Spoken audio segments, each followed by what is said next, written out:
बहुत समय पहले की बात है। एक छोटे से लेकिन सुंदर राज्य सुवर्णपुर में राजा आदित्य देव शासन करते थे। राजा न केवल वीर और शक्तिशाली थे, बल्कि न्यायप्रिय और दयालु भी थे। उनकी एक कमजोरी थी, वह कभी कभी जल्दबाजी में निर्णय ले लेते थे। अपने इसी स्वभाव के कारण वे कई बार परेशानियों में भी पड़ जाते थे। राजा आदित्य देव के पास 3 खास सलाहकार थे। वे बंदर थे, लेकिन साधारण बंदर नहीं। ये तीनों अत्यंत बुद्धिमान, व्यवहारिक और धैर्यशील थे। उनके नाम थे बुद्धि, विवेक और धैर्य। इन तीनों ने राजा के साथ वर्षों तक राज्य के कठिन से कठिन समय में भी अपनी सलाहों से उसे रास्ता दिखाया था। तीनों बंदरों का परिचय बुद्धि सबसे तेज दिमाग वाला था। वह हर समस्या का हल ढूंढने में माहिर था। विवेक हमेशा सोच समझकर और तर्क के आधार पर सलाह देता था। धैर्य सबसे शांत था। वह हर कदम को संयम से और सही समय पर उठाने में विश्वास रखता था।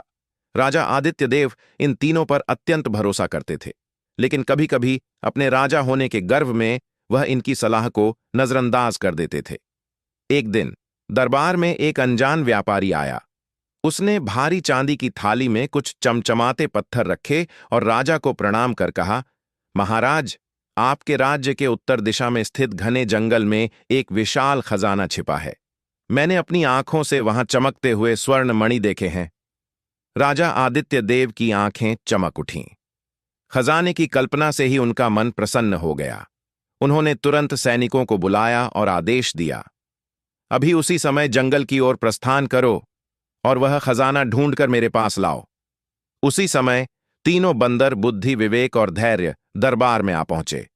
बुद्धि ने आगे बढ़कर कहा, महाराज, क्षमा करें, लेकिन बिना पुष्टि किए किसी भी सूचना पर विश्वास करना उचित नहीं है। विवेक ने कहा, महाराज, जंगल का क्षेत्र खतरनाक है। हमें पहले जांच करनी चाहिए कि वह इलाका सुरक्षित है या नहीं। धैर्य ने भी सिर झुकाकर कहा, महाराज, जल्दबाजी में उठाया गया कदम कई बार भारी नुकसान दे सकता है। कृपया सोच समझकर निर्णय लें। परंतु राजा ने जोश में आकर उनकी बात नहीं सुनी।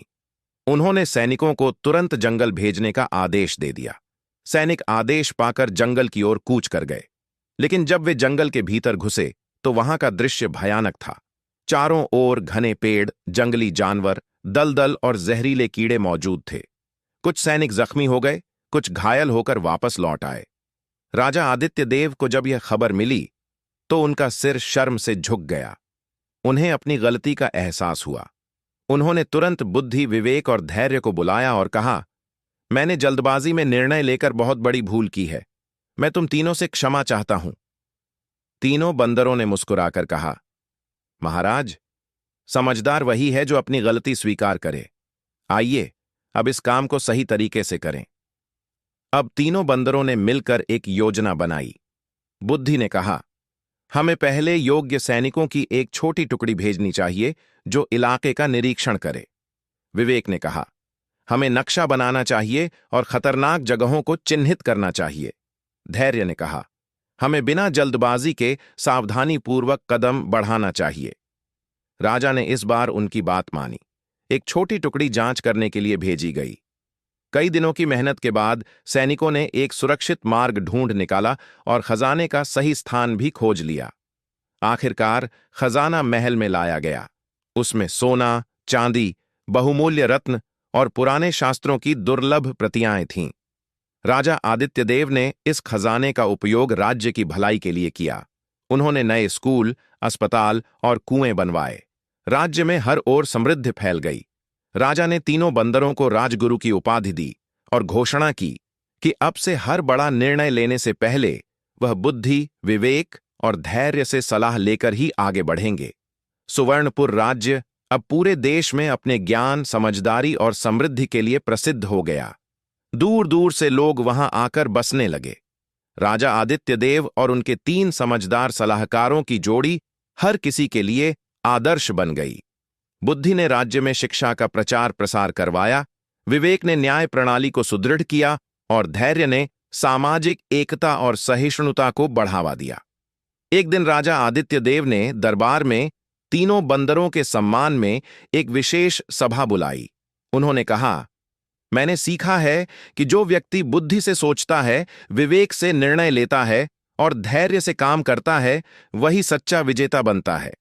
तुम तीनों मेरे सच्चे मित्र और मार्गदर्शक हो।